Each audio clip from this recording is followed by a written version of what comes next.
Hello बच्चों, तो कैसे हैं आप लोग। स्वागत करता हूं मेरे एक नए वीडियो में। आज हम क्या सीखेंगे, तो आज हम सीखेंगे, आपने देखा कि इससे पहले मैंने आपको ट्रिग्नोमेट्री पढ़ा दिया है और जो आपका चैप्टर नंबर 8 है, आज हम पढ़ेंगे चैप्टर नंबर 9, जो कि आपके टॉपिक है आपका एनसीईआरटी बुक का मैथ का सम एप्लीकेशन ऑफ ट्रिग्नोमेट्री। अब हमने क्या किया था कि हमने ट्रिग्नोमेट्री तो पढ़ लिया जो चैप्टर 8 में है। आज हम पढ़ेंगे सम एप्लीकेशन ऑफ ट्रिग्नोमेट्री, मतलब ट्रिग्नोमेट्री की जो एप्लीकेशन है, मतलब ट्रिग्नोमेट्री जो हमने पढ़ रखी है चैप्टर 8 में, उसका क्या क्या एप्लीकेशन है, तो उसके कुछ एप्लीकेशंस को पढ़ेंगे। और इस एक्चुअल में देखा जाए तो ये जो चैप्टर है आपका, जो सम एप्लीकेशन ऑफ ट्रिग्नोमेट्री, इसका नाम है हाइट एंड डिस्टेंस। इसको हम जनरली क्या बोलते हैं, हाइट एंड डिस्टेंस। मतलब हमने जो ट्रिग्नोमेट्री आपको 8th वाले चैप्टर में पढ़ाई है, वहां पे उस ट्रिग्नोमेट्री का यूज करके हमें यहाँ पे हाइट और डिस्टेंस को फाइंड करना है। तो इस चैप्टर को पढ़ने से पहले हम इस चैप्टर सॉरी इस चैप्टर में हम कुछ टर्मिनोलॉजी है उसको सीखेंगे। उस टर्मिनोलॉजी को जब सीखेंगे तभी हमको पता चलेगा कि इस चैप्टर में क्या क्या इंपॉर्टेंट, क्योंकि कुछ ऐसे टर्म्स हैं जो इस चैप्टर में यूज हुए और बच्चे उस टर्म्स को हमेशा लेके कंफ्यूज रहते हैं। जैसे कि मैं आपको बता दूं, जो पहला टर्म है हमारा, इसमें आपका एक टर्म आप देखे होंगे जिसको हम बोलते हैं angle of elevation. Angle of elevation की बात करें तो एंगल ऑफ एलिवेशन में अभी एक तो टर्म आपका ये है एंगल ऑफ एलिवेशन। इसी तरह दूसरा टर्म आपको देखने को मिलेगा जिसको हम बोलते हैं angle of depression. Angle of depression. इसी तरह थर्ड जो टर्म है, एक और टर्म है जिसको आप लाइन ऑफ साइट भी आपको देखना पड़ेगा, लाइन ऑफ साइट। तो ये जितने टर्म है, इन टर्म को हम कैसे सीखेंगे और कैसे इस चैप्टर में अप्लाई करेंगे, पहले तो हमको ये पता होना चाहिए कि एलिवेशन क्या होता है, डिप्रेशन क्या होता है और लाइन ऑफ साइट क्या होता है।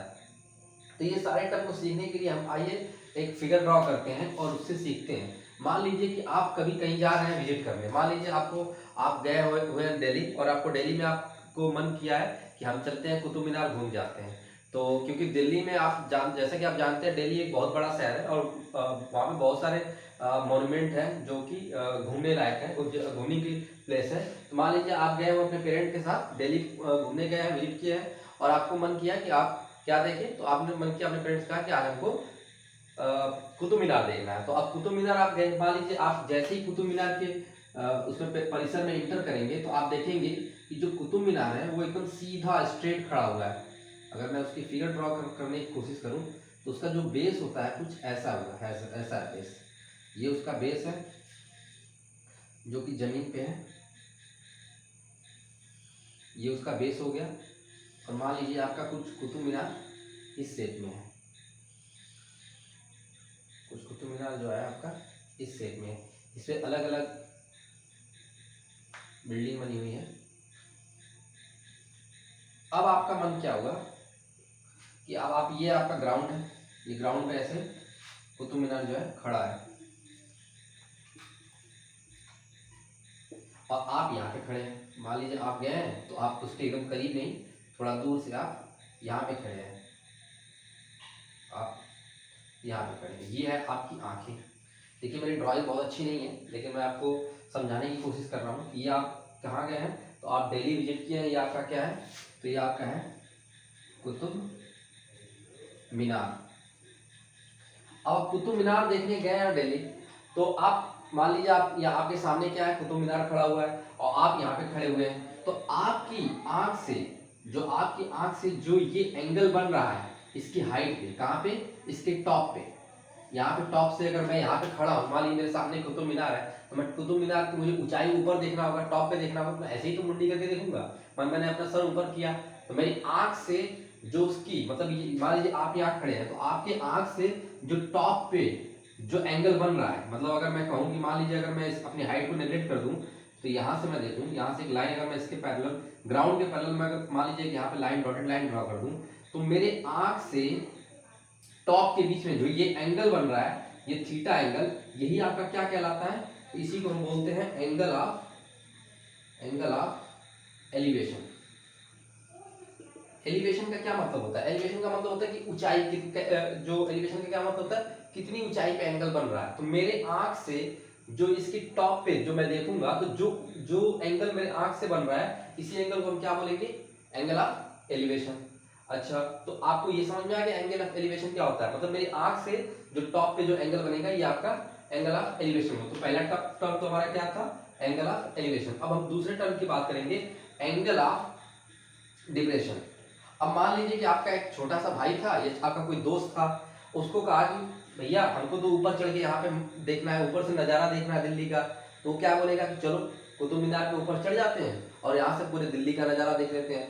तो अब क्या हुआ कि ये बच्चा क्या किया कि अब ये बच्चा आप यहाँ पे चोरी छुपे यहाँ गार्ड को चकमा देकर किसी तरह से यहाँ पे चढ़ गया। कहाँ पे चढ़ गया, तो इस कुतुब मीनार की टॉप पे चढ़ गया। मान लीजिए आप यहाँ पे किसी तरह सबको चकमा दे के चढ़ गए और आप यहाँ पे खड़े होके दिल्ली का नज़ारा देखने लगे।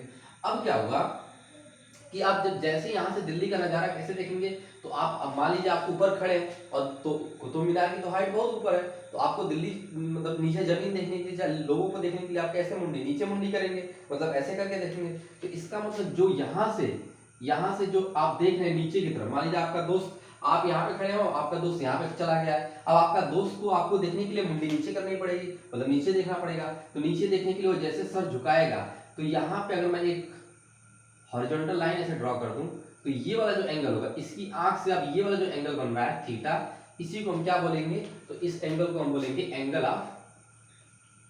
Of depression. इसको क्या बोलेंगे हम, एंगल ऑफ डिप्रेशन। तो ये आपको समझ में आया कि ये तो एंगल ऑफ एलिवेशन था, जब हम मुंडी ऊपर करके देखेंगे तो एंगल ऑफ एलिवेशन हो गया, और जब मुंडी अपना सर नीचे देख करके देखेंगे तो एंगल ऑफ डिप्रेशन हो गया। तो ये आपका हो गया एंगल ऑफ डिप्रेशन। अच्छा, तो एंगल ऑफ एलिवेशन समझ में आ गया, एंगल ऑफ डिप्रेशन समझ में आ गया। अब हमारा जो थर्ड जो टर्मिनोलॉजी है क्या है, लाइन ऑफ साइट।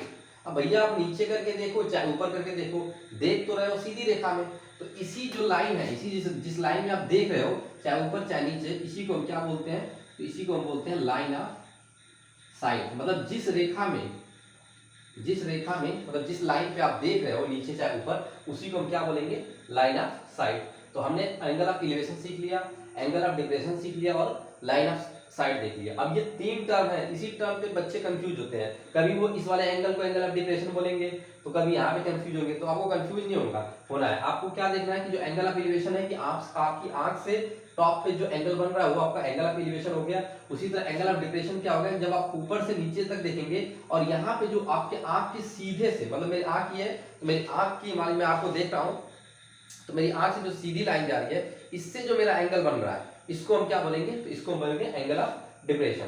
तो अब इसी दोनों एंगल के यूज करके और ट्रिग्नोमेट्री हमने देखी, अब आप यहाँ पे देख सकते हैं, यहाँ पे एक क्या बन रहा है, एक राइट एंगल ट्रायंगल बन रहा है। मतलब इसी एंगल्स का यूज करके और ट्रिग्नोमेट्री का यूज के रिलेशन को यूज करके हम यहाँ से इस मीनार की हाइट निकाल सकते हैं, हम कितनी दूर मीनार से खड़े हैं वो हाइट निकाल सकते हैं, या ये स्लैंट हाइट भी निकाल सकते हैं। तो आइए इस चैप्टर में हम जो ये हमारा चैप्टर हाइट एंड डिस्टेंस, यहाँ पे हम ट्रिग्नोमेट्री और इन दो एंगल्स, एंगल ऑफ डिप्रेशन और एंगल ऑफ एलिवेशन का यूज करके इस हाइट और इसकी हाइट और यहाँ से डिस्टेंस को फाइंड करते हैं।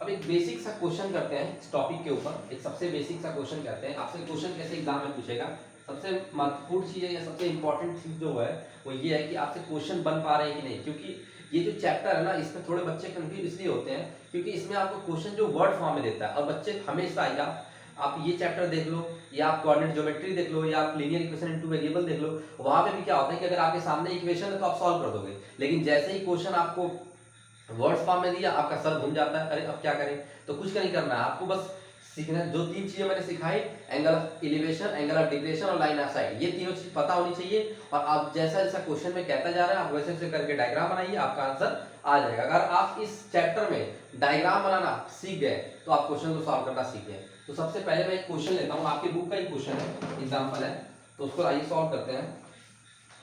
यहाँ पे आपको एग्जाम्पल नंबर 1 में दिया है कि ए tower stand vertically on the ground.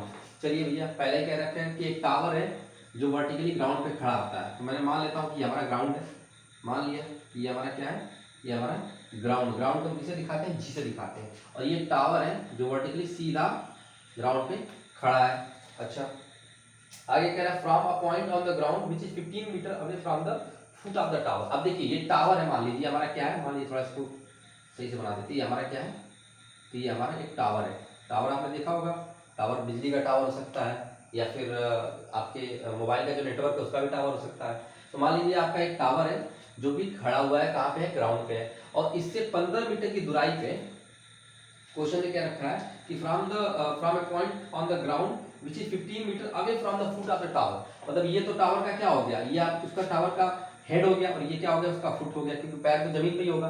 तो इस पैर से, इसके फुट से 15 मीटर, मान लीजिए कि यहाँ से यहाँ पे आपको डिस्टेंस दिया है कि 15 मीटर की दूराई पे क्या है, द एंगल ऑफ एलिवेशन। अब देखिए बोल दिया ना एंगल ऑफ एलिवेशन, तो एंगल ऑफ एलिवेशन हमेशा नीचे से बनता है, यानी यहाँ से इसके 15 क्या रखा है कि यहाँ से इसे फुट से 15 मीटर की दूराई पे जो एंगल ऑफ एलिवेशन है वो आपको दे रखा है 60 डिग्री। एंगल ऑफ एलिवेशन कितना दे रखा है, तो एंगल ऑफ एलिवेशन दे रखा है 60 डिग्री। अब आपसे पूछ रखा है कि find the height of the tower. सबसे बेसिक क्वेश्चन है ये,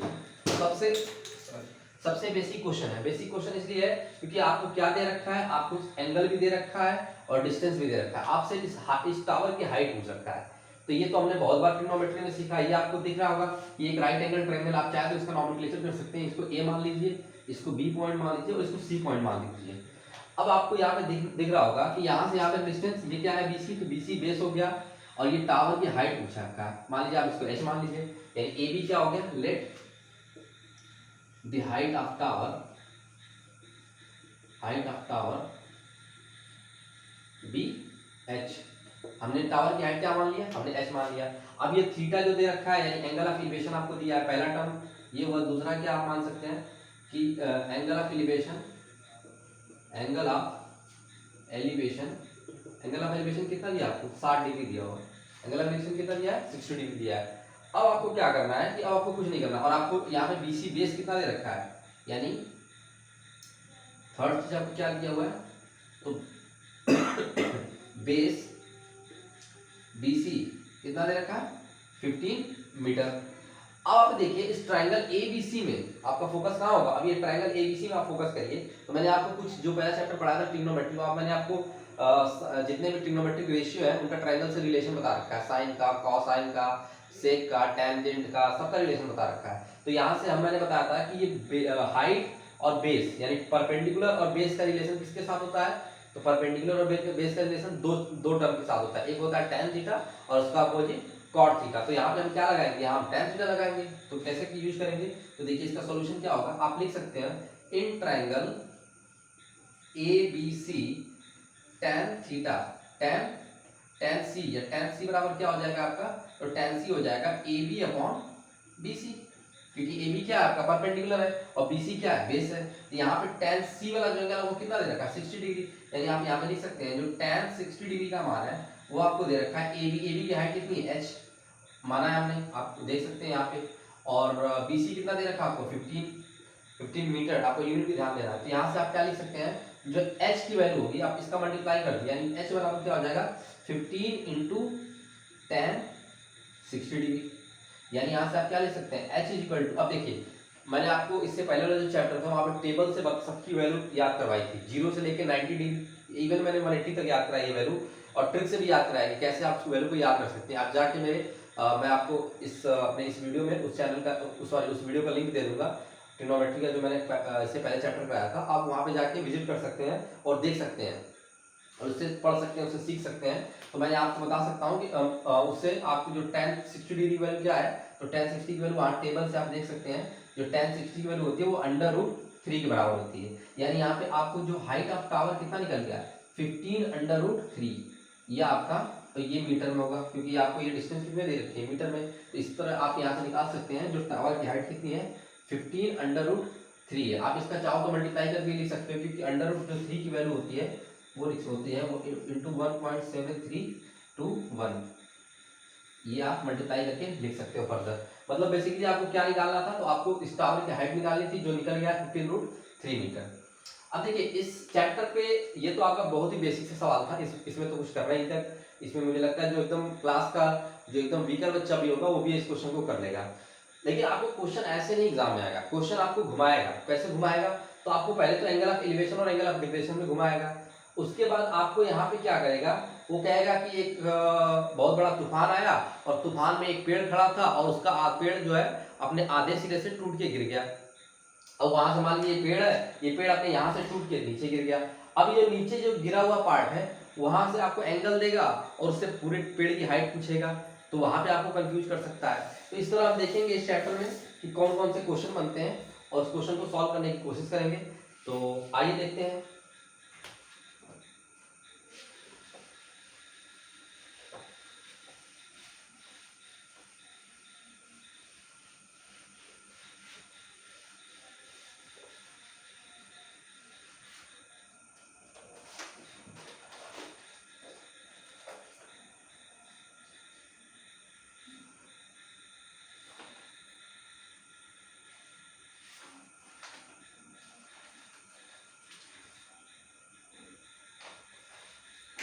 आपका एक्सरसाइज जो बुक है एनसीईआरटी बुक, उसका एक्सरसाइज 9.1 का हम क्वेश्चन करने की कोशिश करते हैं। एक्सरसाइज आपका है 9.1, जहाँ पे हम देखेंगे।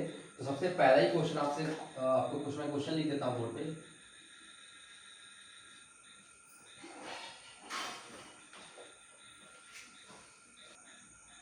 हाँ, तो हमने क्या किया, हम 9.1 के एक्सरसाइज का क्वेश्चन देख रहे थे। तो यहाँ पे देखिए आपको क्वेश्चन में क्या कह रखा है कि a circus artist is climbing a 20 metre long rope which is tightly stretched and tied from the top of a vertical pole to the ground. Find the height of the pole if the angle made by the rope with the ground is level is 30 degree. आपको question यहाँ पे क्या कह रखा है कि एक circus का आर्टिस्ट है जो कहाँ चढ़ रहा है, तो एक 20 मीटर लॉन्ग रोप पे चढ़ रहा है। 20 मीटर लॉन्ग रोप पे चढ़ रहा है और जो रोप है, बीच चीज का मतलब क्या होता है, रोप की बात कर रहा है। Rope tightly stretched and tight from the top of a vertical pole. तो पहले हम क्या करेंगे कि एक पोल बनाएंगे। तो आइए हम क्वेश्चन को सॉल्यूशन करते हैं। देखिए क्वेश्चन को पढ़ के तुरंत आप सॉल्यूशन मत लिखिए, पहले आप क्वेश्चन को समझिए और उसका फिगर बनाने की कोशिश करिए। क्वेश्चन क्या क्या रखा है, तो यहाँ पे क्वेश्चन आपसे क्या रखा है कि एक पोल है। पहले आप पोल बना लीजिए। मान लीजिए आपका क्या था, ये आपका ग्राउंड है, ये हमने ग्राउंड बना लिया और एक हमारा ये पोल है। अच्छा, यहाँ पे पोल की कुछ हाइट वेट दे रखी है। अच्छा, आपसे पोल की हाइट नहीं दे रखी, यहाँ से बोल रखा है कि इस पोल के जो टॉप से हमने क्या किया कि एक रस्सी को यहाँ से जमीन पे बांध दिया। मान लीजिए हमने यहाँ पे रस्सी को बांध दिया। ये आपकी क्या है, तो ये आपका क्या है, ये आपका रोप है और ये आपका क्या है, ये आपका पोल है। चलिए आपको एक तो हमने पोल बता दिया और ये क्या था आपका रोप था। अब ये आपसे क्वेश्चन में क्या कर रखा है, circus artist climbing a 20 metre long rope. अच्छा, आपको इस रोप की लंबाई दे रखी है, मतलब आपको यहाँ से लेके यहाँ तक की डिस्टेंस दे रखी है। ये डिस्टेंस कितनी है, ये आपकी डिस्टेंस दे रखी है 20 मीटर। आपको डिस्टेंस कितना दे रखा है, 20 metre long rope which is from the top of the vertical pole to the ground. ठीक है, अब आपसे क्वेश्चन में क्या रखा है, find the height of the pole. अच्छा, पोल की हाइट को निकालना है if the angle made by the rope with the ground. अब ये चीज फोकस करना है यहाँ पे आपको।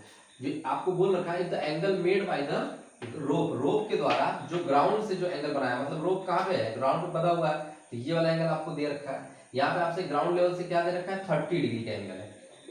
अब तो ये हो गया 30 डिग्री का मतलब क्या हुआ, तो ये आपका एंगल ऑफ एलिवेशन दे दिया। मैंने आपसे बताया था कि ग्राउंड से जो एंगल बनता है उसको एंगल ऑफ एलिवेशन बोलते हैं, और जो यहाँ पे टॉप से बनता है उसको क्या बोलते हैं, उसको एंगल ऑफ डिप्रेशन बोलते हैं। तो यहाँ से आपको ये भी देखिए क्वेश्चन बहुत ज्यादा टफ नहीं था, बस आपको जो क्वेश्चन की लैंग्वेज है वहां पे आपको फंसा सकता है। अगर आपकी ग्रामर ठीक है और आप क्वेश्चन की लैंग्वेज को पढ़ना सीख गए, डिकोड करना सीख गए, तो आपको क्वेश्चन करने में कोई भी दिक्कत नहीं होगी। ये जो पूरा चैप्टर है ना हाइट एंड डिस्टेंस, यहाँ पे पूरा जो ये चैप्टर है ये सिर्फ किस पे खेलता है, तो ये सिर्फ अपने लैंग्वेज में खेलता है। अगर आपको लैंग्वेज डिकोड करना आ गया तो ये चैप्टर आप मिनटों में सॉल्व कर सकते हैं। इस चैप्टर के क्वेश्चन को आप मिनटों में खत्म कर सकते हैं। तो आइए हम देखते हैं इस क्वेश्चन को। तो इसमें कुछ भी नहीं है, इसको आप ए मान लीजिए, यहाँ पे ग्राउंड को आप इसको बी मान लीजिए, यहाँ पे आप सी मान लीजिए।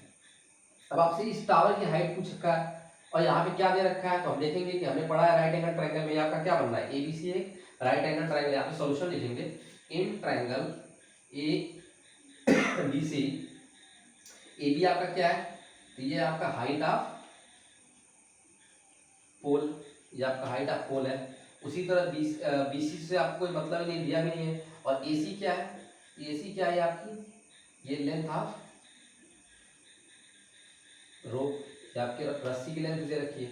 अब आप इस ट्रायंगल में फोकस करिए एबीसी में, और यहाँ पे आप ध्यान से देख सकते हैं आपको कि जो एच और ये क्या है, इसको हम परपेंडिकुलर बोलते हैं, ये हमारा AC क्या होता है, जिसको हाइपोटेनस बोलते हैं, BC बेस होता है। तो यहाँ आपको हाइपोटेनस दे रखा है और हाइट पूछ रखा है, तो आपको मैं सिंपल सा रिलेशन बताया साइन थीटा का और कॉसेक साइन का अपोजिट कॉसेक थीटा, मतलब जो साइन थीटा और कॉसेक थीटा दोनों में से कुछ भी लगा के इसको सॉल्व कर सकते हैं। तो अगर हम ट्रायंगल ABC में अपने साइन थीटा का उपयोग करें तो यहाँ पे लिख सकते हैं कि जो साइन थीटा होता है, साइन थीटा की एंगल कितना है 30 डिग्री, यानी साइन 30 की जो वैल्यू होगी वो हो जाएगी AB अपॉन AC। अब AB को तो हमने H माना है, इसको आप H लिख सकते हैं, AB को क्या ले सकते हैं, H ले सकते हैं।